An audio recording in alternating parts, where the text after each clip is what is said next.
Time to talk winners and losers with our financial expert, Rob Black. Rob, how's the COVID going? It's lingering, but I'm pretty good. I'm sleeping well. I don't have a cough, no big symptoms, just a little tired. Okay. Well, thank you for keeping up the good work for us. What do you have to say today? Mostly it seems like bad news, all about inflation and the Fed. Yeah, it's going to be 6 months of talking to me where it's bad news.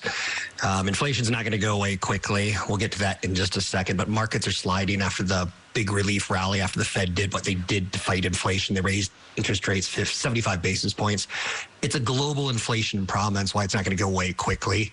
We need to see earnings cuts and we need to see job losses. That makes me sound like a horrible person, but that'll cut down on inflation. If people don't have jobs, they're not driving. If people don't have jobs, they're not spending money.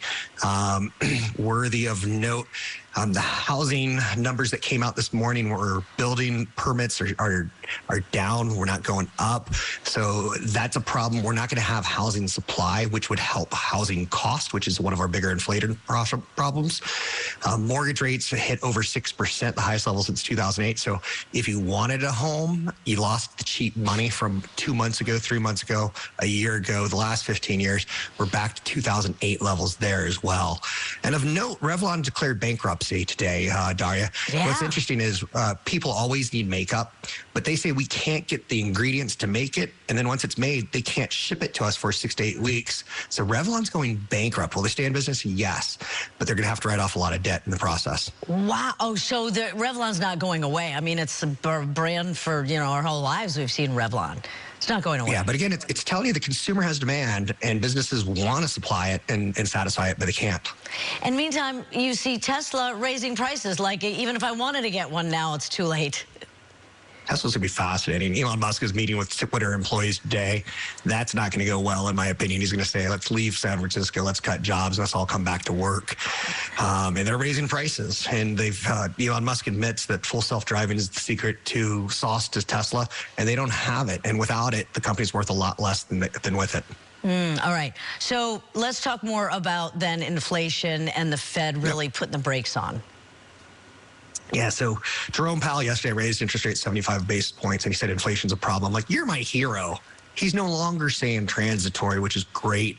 He said we're going to have another 75 basis point hike next month, and then probably 75 basis points, 25 for the remaining of the year. But that's going to be data dependent. So higher costs on mortgages, higher cost on credit cards, higher cost on lending, on borrowing, higher cost on servicing your debt. That slows the economy. But he also said, I can only do so much. Russia's keeping food costs high with food getting out of Ukraine, wheat getting out of Ukraine. Oil and gas is problematic with Russia. He says China's got COVID issues, so we can't get semiconductors and shipping to the United States to build cars. He blamed Saudi Arabia. He said, I can't control them. They're not supplying more oil to the world. So he's saying, I can only do so much. It's up to the government now and for the world to kind of get cool again. And we're not there. So the record low-cost money days are over, Daria. Welcome to 6% mortgages again, and that's going to be very problematic. Yeah, and it is problematic, and I know we're all waiting for some relief in California because of inflation and because of gas prices, but we're not seeing any of the checks in the mail yet. So in the meantime, what's going on with the gas prices?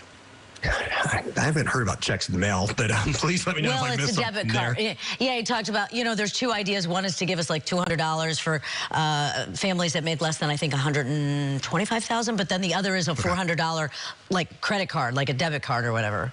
I'll say good for Newsom on that, because we had record tax revenues for the state last year as a lot of people sold homes and moved up. So that's a good use of it, in my opinion. But we need a recession to get gas prices lower, Daria. That's the only thing that can do it. During the pandemic, when I started working from home, a lot of people had to start driving, and they gave up on Muni and they gave up on BART. So we've been driving a lot. And when we lose jobs, we don't drive to work. And we also don't spend that paycheck because the paycheck's not there. So right now, California is about $6.43 a gallon per gas. It's higher in certain areas for sure, but that's the average in California. That's expected to move up to $7.50 by the end of summer. In the nation, gas is over $5, and that's expected to move to $6. if you want cheaper gasoline, Daria, you and I have to say, Marin needs a pipeline and we need a refinery in our backyard. Right. And we're not going to do that. We're Californians. Do it elsewhere. Do it in other people's yards, not ours. And that's one of the problems with California. Summer, we're going to do a lot of driving, even with high gas prices. So we need job cuts. We need back to school to happen so that we're like taking care of the kids on the weekend versus going to the mountains and going to the beaches. And we're keeping our fingers crossed that Kron's weather people can deliver no hurricanes to the Gulf, because we don't want the oil platforms or the refiners. That's where they are. And for the record, Daria, that's where the cheapest gas is. That's why we need them in our backyard if we want cheap gas. And not oil platform, but if it were your platform for president, no one's going to vote for you. We need You're job losses. right. It sounds terrible. I once talked to the mayor of San Jose many years ago, and he said, California is ungovernable. I would never run for president because the United States is ungovernable. Oh, boy. All right. Thanks a lot, Rob. I think. Let's take a look at how you can reach Rob. If you want to email him, or you can reach him on Facebook or Twitter. He's got an answer for everything. You just might not like the answer. We'll be right back.